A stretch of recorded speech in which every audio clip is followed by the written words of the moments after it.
President of India has appointed Manipur Governor Ajay Bhalla to take additional charge as the Governor of Nagaland following the demise of La Ganesan, the incumbent Governor of Nagaland. According to an official communique from Rashtrapati Bhavan, Bhalla will continue to serve as Governor of Manipur while simultaneously discharging the duties of Nagaland Governor until regular arrangements are made.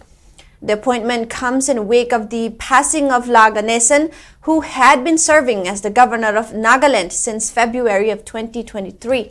His demise created a vacancy in the gubernatorial office, prompting the center to entrust the additional responsibility to Bhalla.